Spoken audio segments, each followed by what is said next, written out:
So if it doesn't sound right, too loud, too soft, give me a signal or something, and we'll try to do something about it. I was hoping Sandy would introduce me.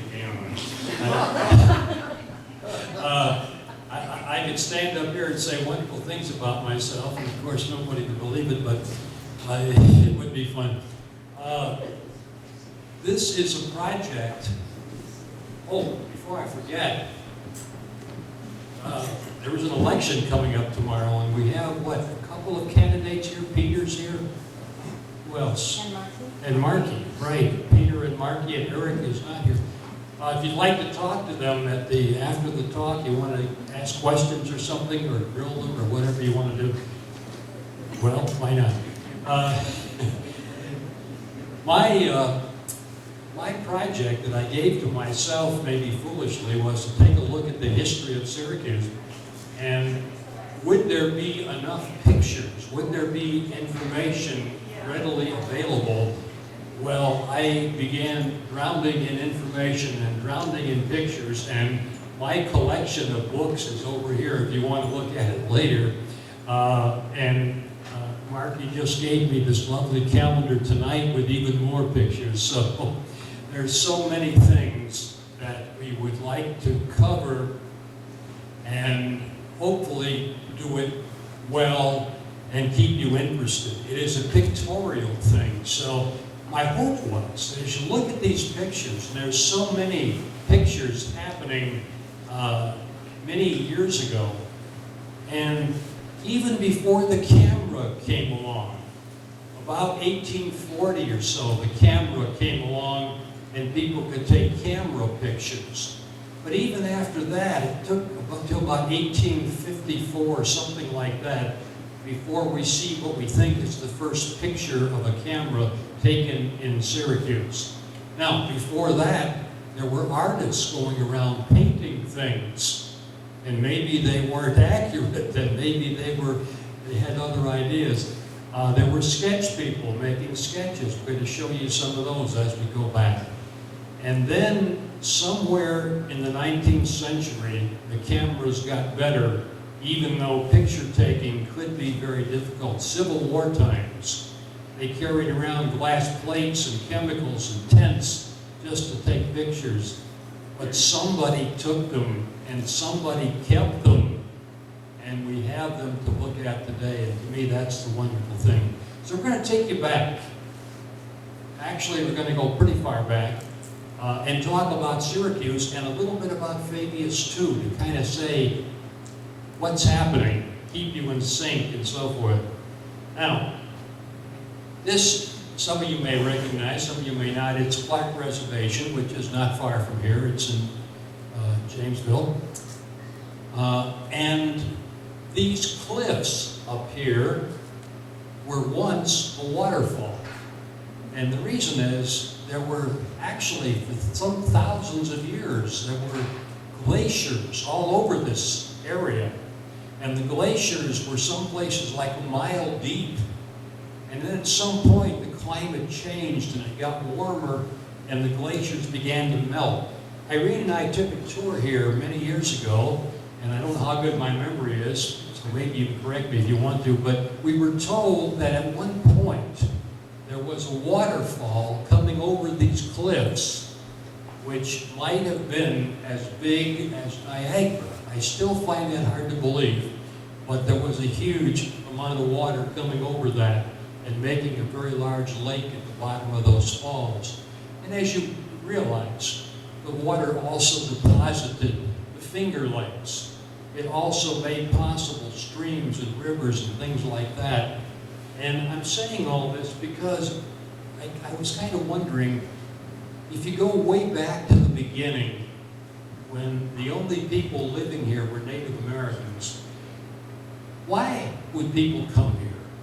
What would be the appeal? And of course for us, we like the hills, we like the landscape. And if you're farming and gardening, you like areas that are level. And as the glaciers came through, they leveled off some places, they left a lot of hills, they made lakes, they made a beautiful thing. Well, that's part of it. Well, 1885, somebody got the brilliant idea, take this thing at Clark Reservation and take these beautiful cliffs, and if you can make it out, there are some buildings up there, and they made a hotel on top of those cliffs. Now, what I read said, economically, it didn't prosper. Well, can you imagine somebody advertising, yes, please come and visit us. You may have to climb a few steps with your loaded suitcase. And when you leave, you'll climb a few steps down. Didn't work. So that is no longer there anymore. Well, let's go way back. The early people, European types, to come into this area many years ago is this person like Father Lemoyne. What you're going to see here is that a lot of these people, the name may sound familiar because the name was used in some place. And of course, this guy got a college named after him. And here he is holding up the cross. Here he is talking to some of the Native Americans, and he's trying to convert them and save their souls and so forth. So this was the beginning of the interaction with the population that was here. There was the Iroquois Confederacy of many Indian nations. There was right here, particularly the Onondaga Indians, and one person said there probably at one point as many as 500 of them, and here they are. This painting, by the way, was done back during the Depression years. WPA artist, and they're claiming, if you want to see this, they're claiming it's hanging in the Fulton post office. So that's all I know about it. Thanks to Bill Casey and Joanne, many of you have seen this map before. And this is how you got paid in the military during the Revolutionary War period.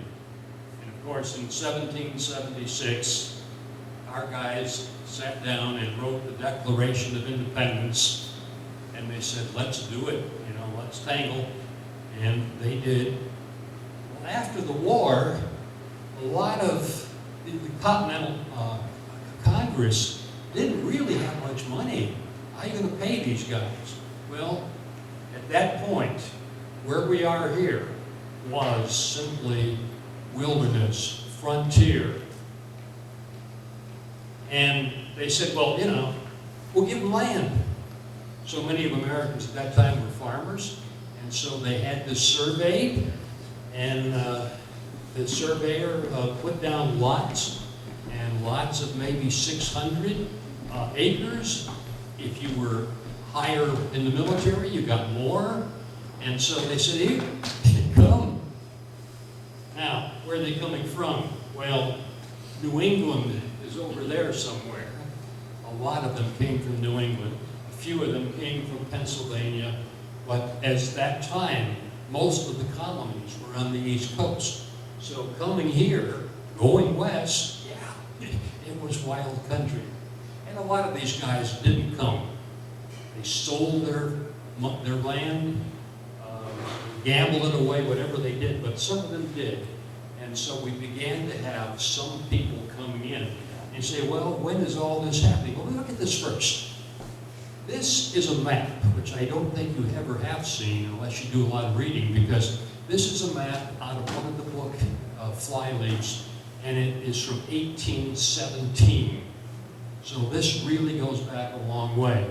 And you can see, it's a little hard to see, but here is where a little town called Salina is located.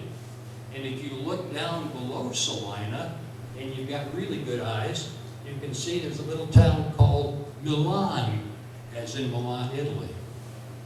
Well, Syracuse, at that time, was not called Syracuse. It was called Milan. It had many names. A guy named Bogardus came, and he made a tavern. Now, tavern isn't necessarily a bad thing. It's a place where you're traveling, you're tired, you stop, you get some food, maybe a room for the night. Okay, you get a little alcohol if you want it, yeah. But Bogardus started a tavern, and so that area was called for a time Bogardus Corners. Big deal, huh? Well, at some point he sold his tavern to a guy named Cosset, and it became called Cosset's Corners. Well, they're still looking for a name. And so they came over from Milan. That lasted 2 or 3 years. And then they came up with Corinth. Corinth. Well, that sounds kind of nice. But they found out some other city in New York State was called Corinth. They couldn't use that. And finally, they came up with Syracuse. But Syracuse, you can't tell from the map, was not a nice place to live. And the people in Salina, they were pretty happy. They were proud of what they were doing. They were up there right along Onondaga Lake and having a great time because there were salt springs. And they found out that you could take those water from the salt springs and you could boil it down and you made lovely, wonderful salt. Well, that's got some value if you can get it to market. If you can get it to market, that's the thing. Well, Salina, that's why they call it Salina. They're making salt, they're mining it, they're boiling it, they're having a wonderful time. And the advice was, don't go down to Milan or whatever these guys call themselves. Don't go down there because it's a cedar swamp. And at that time, indeed, at that time, Syracuse area, around Clinton Square, for example, was just a terrible swamp. And of course, what we know, a swamp, at some point, you've got mosquitoes. And the mosquitoes are carrying things like malaria, and people are getting sick and dying down there. This was a pretty big handicap. And it wasn't until sometime in the 1820s that somebody took some action and dredged out an area from Onondaga Lake, and it reduced the lake level and it drained much of the swamps in the Syracuse area. Before that, it was a rotten place to go live. After that, things got a lot better. But look, if you want to travel north and south on the Finger Lakes, you go north and south. That's how they go. Look at most of these rivers and streams that are navigable at all. They mostly go north and south. Now that's not a totally bad idea. If you could go from here up to Oswego, you're into Lake Superior, and maybe you could go from there to different places, St. Lawrence Seaway, Atlantic Ocean even. We now know that. But how do you go east and west? Well, you can see some lines on the map here, and what those lines are telling us is that those are turnpikes. And to go east and west, you need to go on a turnpike. Let's go back again and take a look. These early people coming in, what do they find? Boy, look at trees and grass and hills. This is lovely. But I don't think they were too taken by the beauty of it all. They wanted to make a living. They wanted to live here. And the Native Americans here in this particular painting are looking pretty sharp. They're all dressed up and looking good. And so you've got to make some kind of arrangement here with these people. Now sometimes it breaks down. Let me tell you a story. I ran across this in one of the books. And it was about a man named Samuel Newkirk. Samuel Newkirk was in amongst the Indians here with a boy named Webster. We don't know what the relationship was. I don't know what they did, but whatever they did, the Indians didn't like it. And they said, we're going to kill both of you. And so they took a tomahawk and they hit Newkirk in the head and they killed him. Then it was Webster's turn. Now Webster must have been the archetype of a manipulator. And he said to one of the Indians, he said, I really, before I last request, I want a drink of water. All right, gave him a drink of water. Before he drank, he made the most eloquent toast to the Indians, praising them and telling them how wonderful they were. They were shocked. And finally, one of the old Indians said, don't kill them. Let's adopt them in the tribe. So they did. They adopted him into the tribe. And he married an Indian woman. Well, we don't know exactly what happened to her, but she did die. Got sick apparently and died. And so he married a second Indian wife. But he said, we got like a prenuptial agreement here. He said, what we're going to do is if she ever drinks alcohol, the marriage is over. So then he decided to later on, maybe I should dump this woman and get a white woman to marry. So he began to trick her into drinking alcohol. And one day he succeeded. He made her some kind of a milk punch and with alcohol in it. Well, once she realized what had happened, she packed her things and she left, and she died a year or two later. Well, this guy's still manipulating. And he knew the Indian ways, he knew the Indian dialects. He could put some kind of dye on his skin, but he looked like an Indian. And during the War of 1812, he could cross the river into Canada. When we were fighting the British, he would go over there and talk to the people in the forts across the river and pretend to be inebriated, pretend to be looking for food, and all the time gathering information, and then go back and give it to the Americans. What a guy. What a guy. Well, those were interesting times. Some strange things happened. Here we are with the French fighting the Indians at some point. The Indians had made this kind of a fortress here out of a lot of tree limbs and branches and so forth. I don't think they had good guns. The French did. So what the French did, they make this little platform on stilts so they can sit up here and shoot guns down at the Indians. A little hard to believe, but I'm not making this up, folks. This is what they said.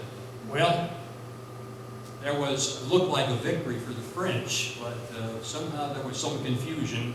And in the course of this, General Champlain was injured and actually died, but he still got a lake named after him. So he's still got a few problems here going on in this area. Here is General Herkimer, and he's sitting here, he's talking to this guy whose name is Joseph Grant, and he's trying to get him to be an ally in the Revolutionary War and serve the Continentals, the Americans, and it didn't go well.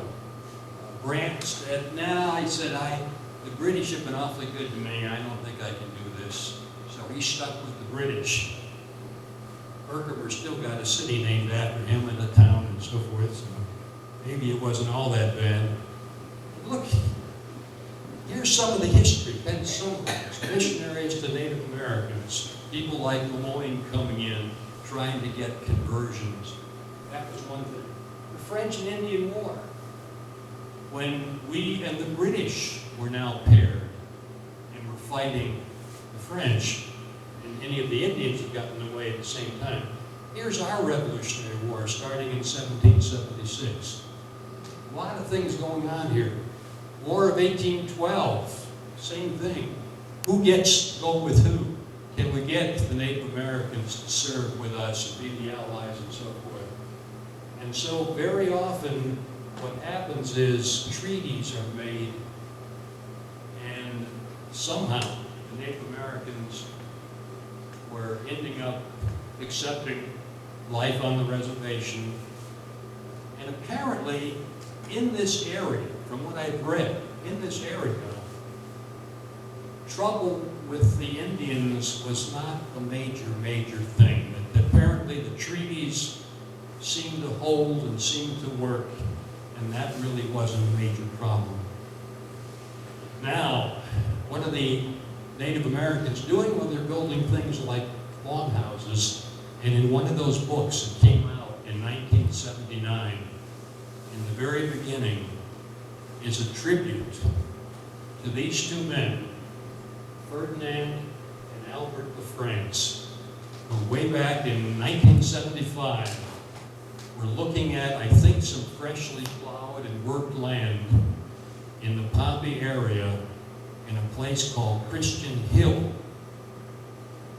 At any rate, what they found is that there was a difference in the coloration of the landscape there in this area. And then they did their archaeological work, and they found out that there was a longhouse there at some point, and the longhouse was actually, the claim is made, over 700 feet long. It sounds incredible. The number of people have cited this, and they're essentially praising our friend here, Al France, for the work that he did back in the 1970s. So this is used.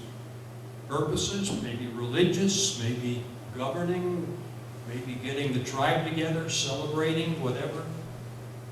But what are the white guys doing? What are the other guys doing?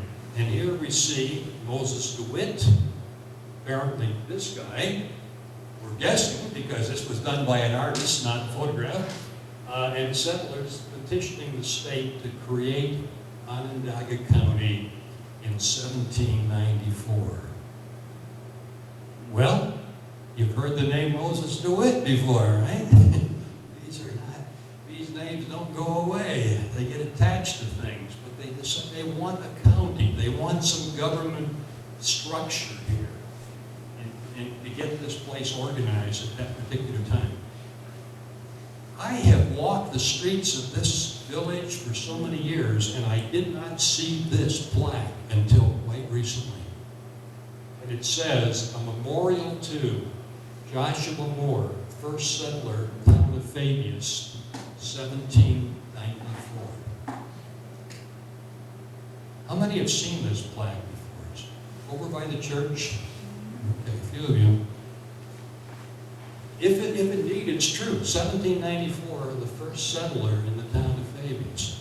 So, up until that time, there wasn't much going on, but this kind of gives you a little bit of time perspective. But I think in the Syracuse area, there was not much going on at all in 1794. So we had one guy, and they probably had almost nothing. Well, how do you get around? When I said get the product to market, here is what's coming up. And what's coming up is that it turns out that this salt, that for some reason is coming out of the earth, is very valuable. Now, we all know, what salt is, and it tastes good, and we like it, and our doctors say don't take too much, and all of that. But it also has other uses. And one of the other uses is it preserves things. And think about this, way back when nobody had any idea what a refrigerator was. If you salt meat, for example, it may preserve it for a time. And in terms of fighting wars and so forth and carrying food with you, that could be extremely, extremely valuable. So how do we get it to market? Well, the turnpikes, as you saw, are kind of going east and west. And one close to here, one close to the Syracuse area. In fact, at one time it said there were something like 300 toll road companies that had license from the state of New York to operate. 300. Look at this. Plank Road. There is a Plank Road magazine over here, by the way, which I'm very pleased to say is produced in Tully. And I think the quality is just fantastic. It's just really very good.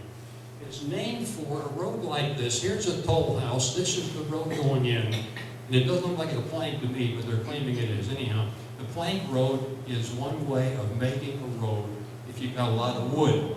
And for each mile, 169,000 feet of board are placed over that. And then you can drive your wagon, you can walk, you can ride your horse. But you've got a road that is sort of smooth. And the tolls are not really very great. And this is one of those. There's a toll house. If you're towing some cows behind you, they're charging more and so forth. So we have that. And it is possible to get things like salt to a market, hopefully not too far away. But boy, wouldn't it be good if there were a better way? And I think you can see what I'm going to lead up to, and that's this. One of the better ways, Europe already had some of these things working. And one of those better ways is a canal. A canal. And you can imagine, sitting there and smoothly flowing along on the canal. Wouldn't this be great? As a matter of fact, when the Erie Canal was finished, the people who were shipping salt could ship it at 1/10 the cost that it took to ship it over even plank roads and wagons. 1/10. And so the cost could go way down. Well, this line, which you probably can hardly see, is really the level of the land on which the Erie Canal was built. And the point of it is this: if you look between like these two, this here, it's a straight line. And what that means is that if you were to dig a canal there, you don't have to worry, it's going to be pretty much level, because it has to be. If your canal's going uphill, all the water's going to run out of it, right? That's obvious. And so here we see some locks that go down here, a long straight stretch, some more locks. And if you go to, of course, Lockport, you find a place where they had to go 70 feet up and down with their boats. And they made so many locks there, of course they called it Lockport. Makes sense, right? 1817 map, you see the illustration there. Well, let's look at Fabius for just a minute. Here's the Baptist church. First in the town of Fabius. Now remember, the first settler they're claiming came in 1794. First in the town of Fabius, unbroken service since organization on August 24, 1803. Again, I think in the area that's now Syracuse, in 1803, there really wasn't much happening. And yet there's enough people and enough interest that they can start a church. Now this probably wasn't a big deal to begin with. Meeting in a home maybe when they had a schoolhouse, meeting in a schoolhouse. Not really a big deal. But between 1803 and 1818, I just find this time scale unbelievable. 1818, they built that incredibly gorgeous church that's right across the road. And it's big, and it's well designed, and it's well built, and it looks terrific even today. How did they do that at that early date? I wonder, how many people did it take? How many members did they have? Where did they get glass and things like that? Nails. My former neighbor, Sonny Goodrich, told me there was a time in history when people moving from someplace, maybe west, moving west, would actually burn their house down so they could collect the nails. The nails were so valuable. Or whatever. So I think there's a lot of activity going on here, and that's what I'm trying to point out. Well, the town of Fabius, see if I have this right, the town of Fabius happened in 1798, and this picture of some of you is a picture that a meeting that my wife and I attended, my father attended. It is a picture of people getting together to celebrate 200 years celebration of the town of Fabius. So I have that right? Is that what this is? Those people were all born in Yes, right. And these people were then asked to come out and stand on the steps, people who were born in Fabius. So the people you see in this picture, that is their distinction, and you may see yourself in there. Don't worry about looking too red, that's not your fault. But we can correct that with more time in Photoshop, don't worry about it. I would take it down to Toggenburg, yes. Had taken it to Toggenburg. Yeah, it was, I remember it well. Well, this picture I've seen before, and I suspect this is kind of like looking at the, you can dip that bucket in and get some water. You got a couple of outbuildings that can be used for barns and so forth. I don't know where these lines came from, and it looks like you've got some fancy concrete work. I don't think so. Okay, maybe so. All right, and there's some wagons back there. So, if that's all it takes to make somebody happy, I just let you look at it. I don't know. I'm still skeptical. What's happening in Syracuse, though, during this time? And this is claimed by some people to be the very first building appearing in the city of Syracuse. Now, what you're going to see right now are some of the buildings that are in the current area that we call Clinton Square. And there's some reasons for that. Let me get ahead of the story and tell you what the reasons are. First of all, Clinton Square is where the Erie Canal came right through. That's one thing. Well, we'll tell you why that came through there a little bit later, but anyhow, this building, as you can see, is dated 1805, and it is, okay, what you can't see is the building I was talking about before was called Bogardus's Tavern, and that was dated 1806. So you kind of see not much was happening when that first Josiah Moore guy set his foot in our town. The dredging we talked about was done in 1822. And literally, that made the Syracuse area habitable and desirable. And before that, who wants to live in a swamp? And the Erie Canal was completed totally in 1825. And I think that's the important date, 1825. That's when the canal was completed. After that, the growth of Syracuse took off like a rocket, and they became a huge urban center, and we are left here in rural paradise. And most of us chose to do that.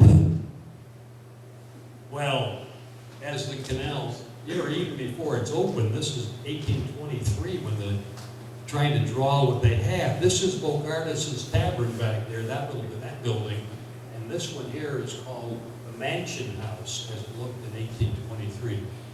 See, once you've got a canal, you can ship goods to market, you can move people around, and when the people come through on the boat, they can spend some money. They'll need a place to sleep. They'll need a meal.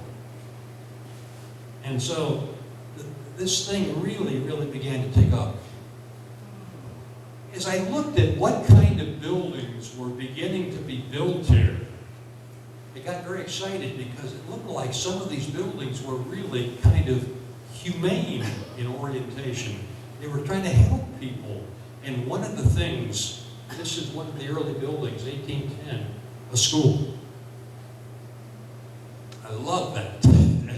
As a former educator, I love to see that one of the first buildings they were building was a school, and this is what it looked like. And of course, we had some of those around here, as you well know. Methodist history, probably seen that sign many times. They were a little bit later coming on, 1826, and they built the original building in 1827.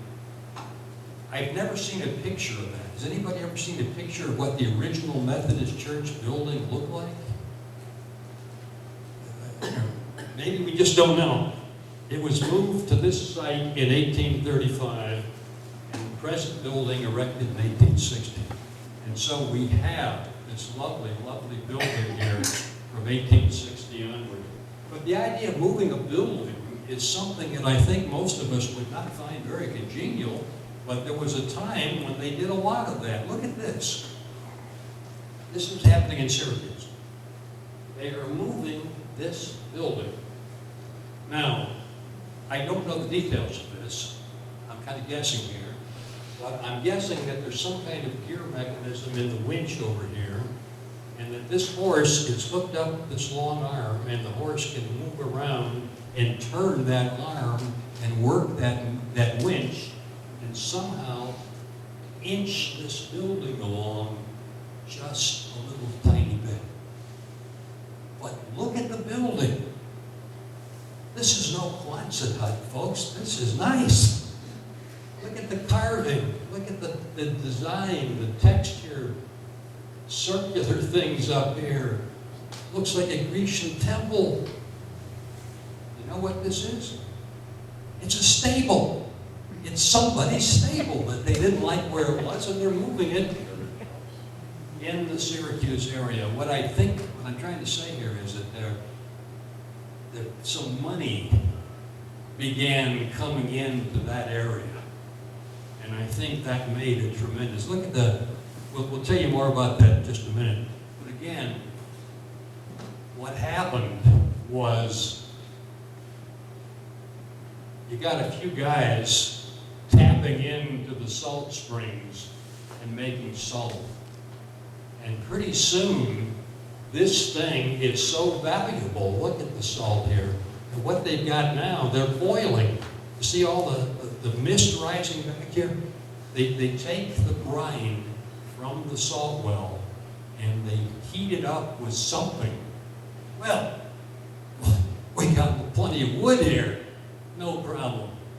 And so every time you see where these salt blocks are, if you followed it, what you would see is that the amount of trees around became less and less and less and less.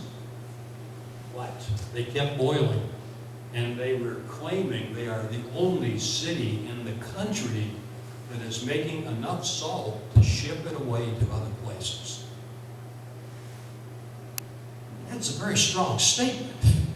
I'm still thinking about that one, but whatever it is, this is white gold. This is valuable. This is going to bring money in to the Syracuse area.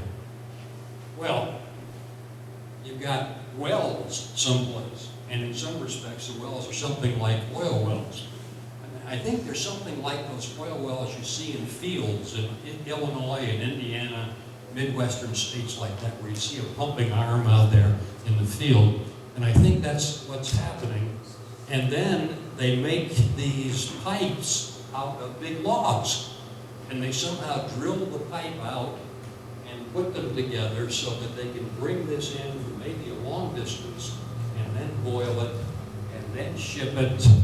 And this is a huge amount. Well, sometimes you got to go deeper and deeper. They've taken the shallow springs. Now they got to drill, go deeper and deeper, and that's what these houses are. These are well heads, so to speak. And there's a pump in there that's kind of pumping the brine up and around and putting it into a reservoir, and from there it goes to the boiler. And you can still, I think you can still see this in Onondaga Park at the Salt Museum. So here we are. Money begins to come in. Money's coming in. Now, it looks like this is all obvious, and then you get a smart aleck.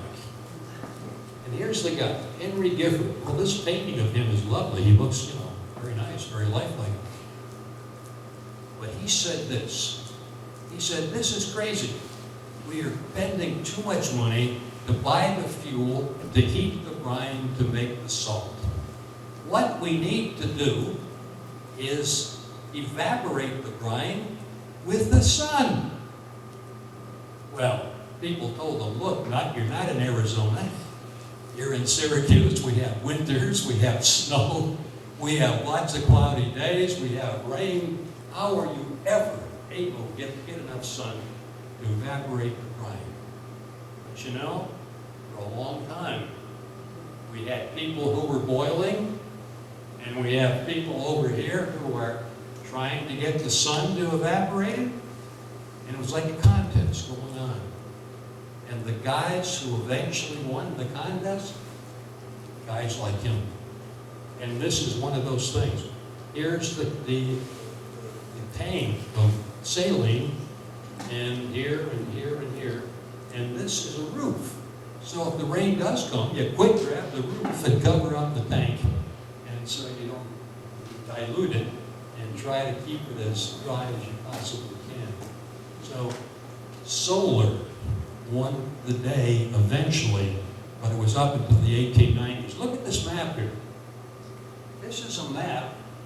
Downtown Syracuse is going to be over here someplace. And what I think this canal here is once they got the Erie Canal coming through downtown Syracuse, and as you drive the thruway, if you go east or west on the thruway, you will be driving approximately the route of the Erie Canal. And as most of you know, if you go west, you come to a place where off on the left, there are some locks. They're still there, they still look pretty good, and they're there. But look at this. All of these chimneys over here are the boilers.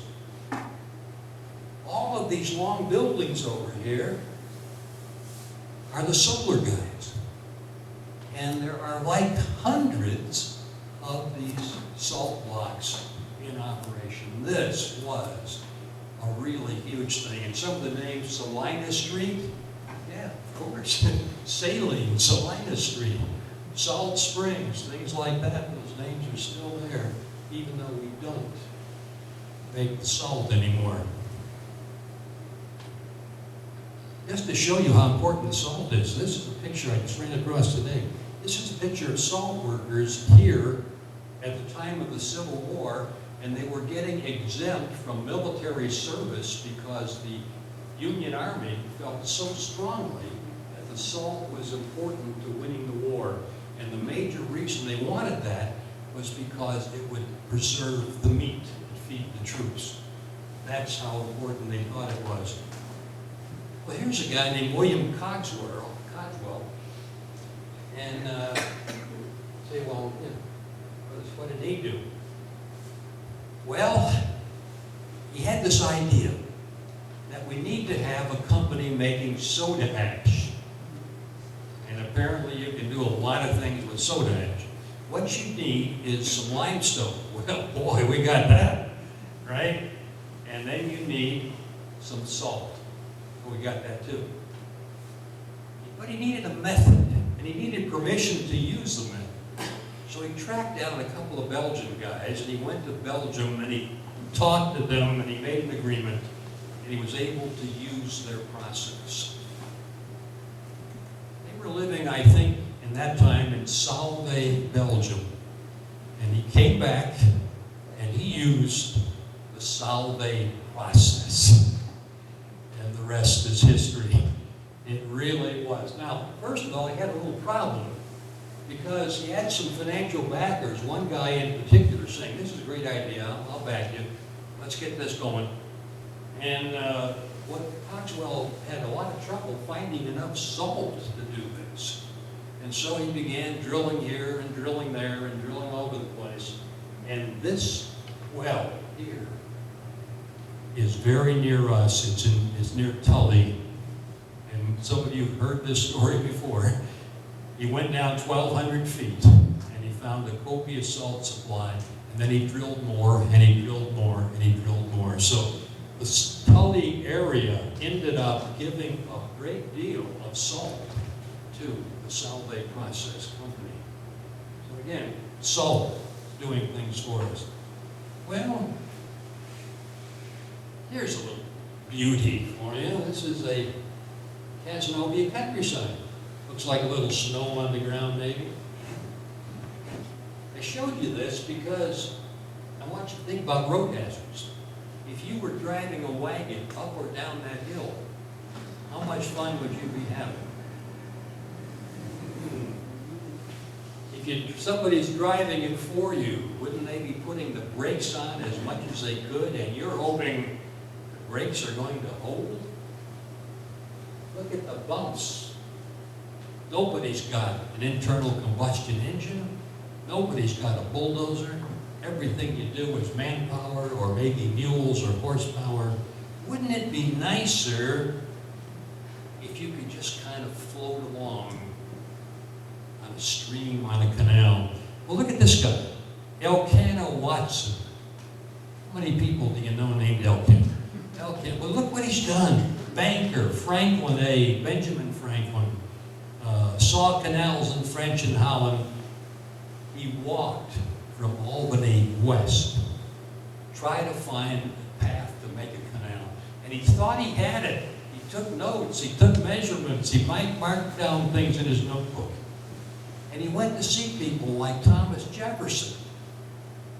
Well, he said to Jefferson, we need to build a canal between Albany and Niagara Falls, maybe.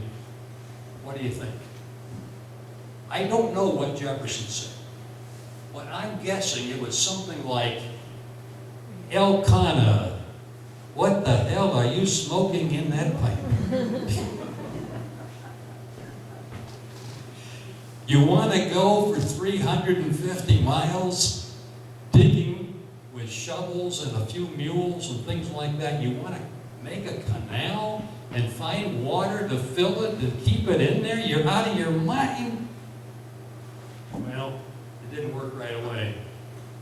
Joshua Foreman, other name you know, Foreman. Joshua Foreman came to Onondaga County Hollow in 1800 and was very influential in getting the legislation passed by anybody it needed to be passed by. And here we have it in 1817. They're turning the ground. They're turning the ground. Elkanah, I don't know that he lived to see this. Maybe he didn't. But they're doing what he said should be done. And they're pretty much following the route that he said they should use. And he was right. He was right. And so it happened. Well, look at these happy people, dressed up in their Sunday finest, sitting there, talking, playing cards, guys in their top hats, watching the world silently drift by.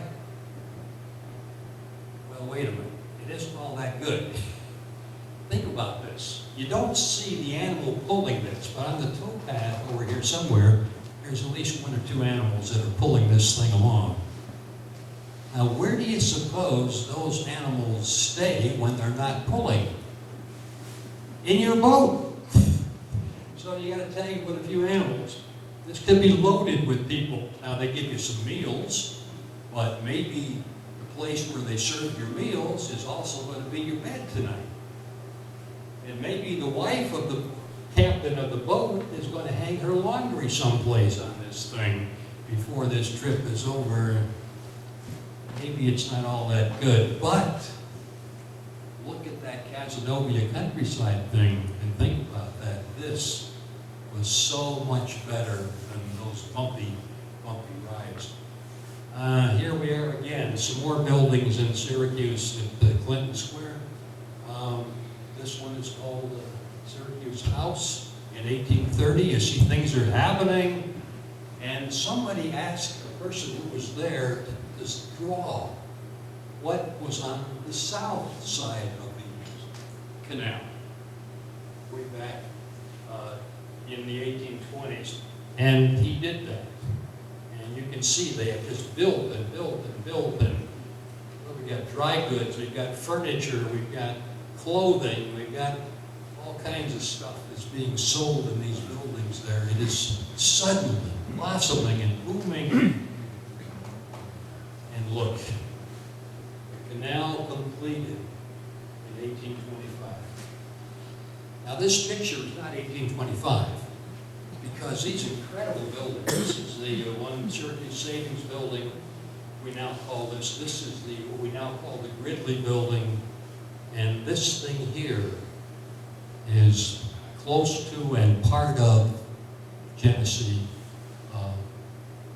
Boulevard, or pardon me, the Erie Boulevard, rather, that runs through the city. Now, they've rerouted some of that, so I guess a little confusing now, but that's really what it was.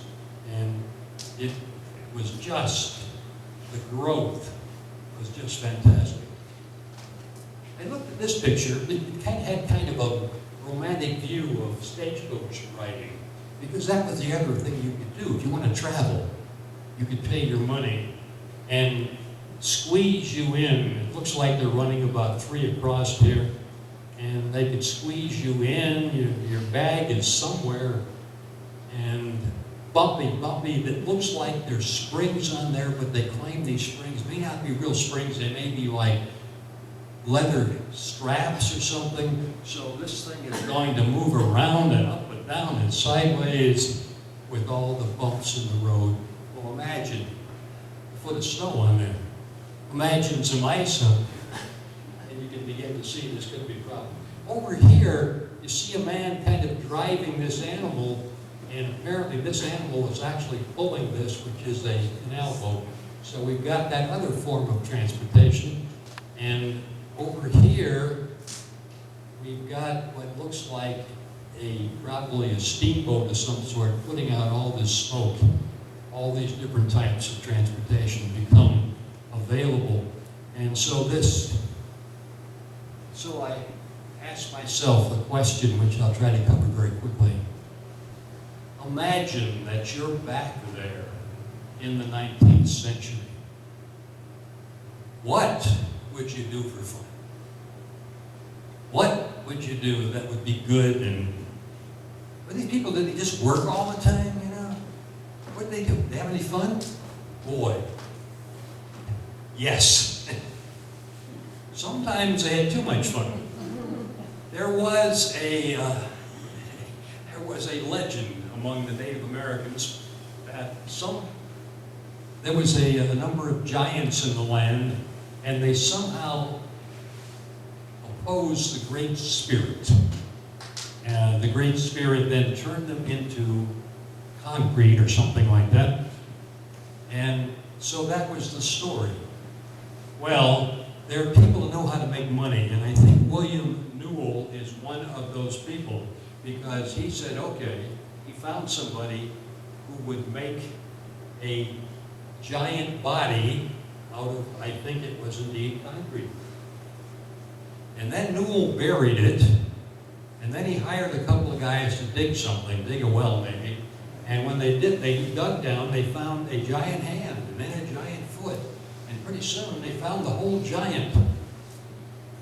Well, Newell's thinking, we can make some money on this now. Well, he did. And first he had to get this thing out. They weighed 3,000 pounds, but he did. Here's his device for getting this out. P.T. Barnum, the great showman, offered him and actually gave him $60,000 for this hunk of concrete.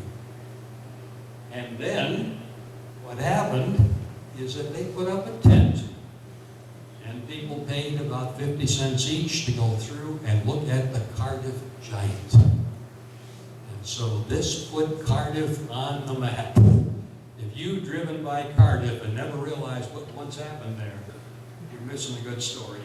This is what happened. Well, of course, eventually they figured out it was a hoax, but a lot of people, for a long time, were dishing out 50 cents to go take a look at this hoax, so that was one of the kind of fun.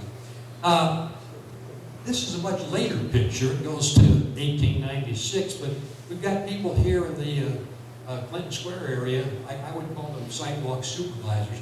But anyhow, they're just looking around. Look at the boats passing and people doing things, and wait a minute. You look at this car over here.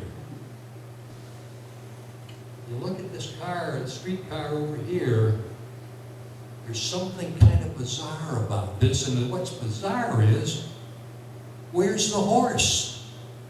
For decades and decades, when you've had streetcars, as Syracuse certainly did, there'd be a horse, maybe 2 horses pulling this thing.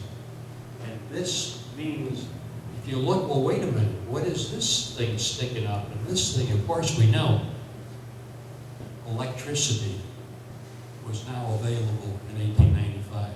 And so they could get those horses off the front of the streetcars, and they're run by electricity. Let me come back to that one. Oh, well, let's do it. come back to something else. If you had a daughter, it was your duty to try to get her to play the piano. And if you can do that, you need to buy her a good piano, and that's what this is. Here's a piano store. This is like a gorgeous salon here, and women are playing and testing and playing and testing. And so you do this. My mother tried to get me to play the piano. She hired a teacher. I think she only gave her about $1 every lesson. And one day the teacher said to her, you're really wasting your dollars. You should be more careful. It didn't work. But some people, it does work. But there's some excitement going on. This thing that you can not see too, like a big golf ball, is actually a hot air balloon. And a man named Mr. Wise, that's his real name, is going to go up in this thing. Yes. And if you wonder how come they had balloons in 1847, the hot air balloon business actually goes back to the French, somewhere around 1795 or something like that. So this is really a late balloon. So, but look who's got the best seats. The guys on the canal boat have the best view of all this. This is what we call the old courthouse, which when we came to Syracuse was still there. Now it's been torn down to make room for something else. So you could go here. This one I don't get. There's somebody doing a parachute jump. He or she is standing in a gondola. Okay. Where'd they jump from? I can't imagine. I don't know where they jumped from. Anyhow, that'd be fun to watch that. Oh, you go to a ball game. There were, in 1874, the Syracuse Stars. Now, there weren't a bunch of them. There were only about 10 there. I counted them. So I got one extra guy to do things with, but that's it. Syracuse Stars, 1874. There's another picture I won't show you, but it's 1888, a different team, different Syracuse team. But the thing about that team that really gets people's attention is there were 2 people on that team of African American descent. 1888, there were 2. They integrated in 1888. In baseball, in Major League Baseball, it wasn't until 1946 Robinson was hired and became part of the Montreal team first and later the other Dodgers. So there's that going on. Oh, I love this picture. The Wheatling Opera House. Plays, concerts, all kinds of arty type wonderful, wonderful things here. But look at the nature, look at this building. It's just gorgeous. You got the money, you can go see a play or go hear a concert, go to an opera. You can skate. And this incredible building, this is in the 1880s, is the Alhambra. Now, the Alhambra actually went through a number of different modifications. And one of the problems was it burned more than once. There was a fire. And they had to rebuild it until finally they just knocked it down altogether. But this is where they had athletic events and skating, a skating rink. Look how happy these people look here as they're skating. I think this kind of disappeared. I never see a skating rink anymore. Let me tell you a little story very quickly. Originally, in my family, we were at the Baptist church. And at one point, I was planning to be a minister. It didn't happen. But at one point, I was planning to do that. I know, we're getting laughs on that. Anyway, one of the things was that the Baptist church thought that dancing was evil. If you're out there with an opposite sex, well, that's the devil's workshop. We can't do that. But being interested in religion and religious activities, I joined a group of people called Ambassadors for Christ. And we had a lot of fun. We go to churches and they do musical programs, and I was the MC. I couldn't sing. I was the MC. And And I remember various times when we would sponsor a skating rink. So if you put wheels on your feet, then you and your partner can whiz around, and it's okay. And then we would stop the skating at some point and have a little devotional service, and then go back to skating again. Theological issues always confuse me. Here is something that's happening, I think, on the west side of the lake here. Many transit companies would plan to have service to someplace where they had recreational facilities. This happens to be local theater at the end of the transit line. And if you want to go in and see the show, it says 25 cents. And if you want a reserve seat, it's 25 cents more. So you got to be a high roller to do that. But this is very common. I think they also had things like Ferris wheels and rides and so forth. And I think it was on the western side of Onondaga Lake. Well, bicycles from 1885, we've got high wheels like that. Let me finish up with this. And we've got, look at these guys. They are dead serious. They're racing, they're pushing as hard as they can with bikes that look like ours. But I suspect there was no gear ratios in there, whatever they were. Look at this. I kept looking at this because I couldn't believe this. There are two places where I saw this happening. One was Kirk Park, sort of west of the main part of the city. The other was, if you go south on Beach in the university area, and you go to the place where it crosses Westcott, and I did that just a couple of days ago to see what it looked like. In both of those places, there was this kind of device, this kind of building there. Look at this. Seats, well-designed, roof. Here they're racing. Sometimes it's bicycle racing, sometimes it's horse racing, sometimes it's some kind of wagon racing. These people took racing very seriously. This must have been a hugely expensive thing to build and maintain, and yet they did it. So what I want to leave you with, here's some ladies doing their bicycling. They call themselves the Silly Sixes. I don't know why, but bicycling was such a big deal that Syracuse began to make their own. And this is the bicycle are being actually made here in Syracuse. And if you look down here, the equipment is being readied to go to San Francisco. Can you imagine this? They're sending these bicycles 3,000 miles? They must have been good bicycles. Well, if you didn't enjoy any of those things, you could have gone to church. And a lot of people did, and this is a picture of the Immaculate Conception Cathedral. And if you look at that, the beauty of that, the height of that ceiling, all of these incredible details and all. And again, growing up in the Baptist church, they didn't do that. One Baptist church I saw looked like the inside of a washing machine or the inside of a vat. It was so plain, and their thinking was, well, we got that much money, let's send some missionaries to Africa or someplace, New York City or some terrible place like that. And don't put it into the church construction. Well, this is what your life could have been like, and this may be a good place to stop here. We got more stuff. But if any of you want to look at the books, they're over here on the table. Help yourself, have a look. And as I said, in one of those is a picture of Al France right at the beginning, so we might give him due credit. So, okay, thank you very much.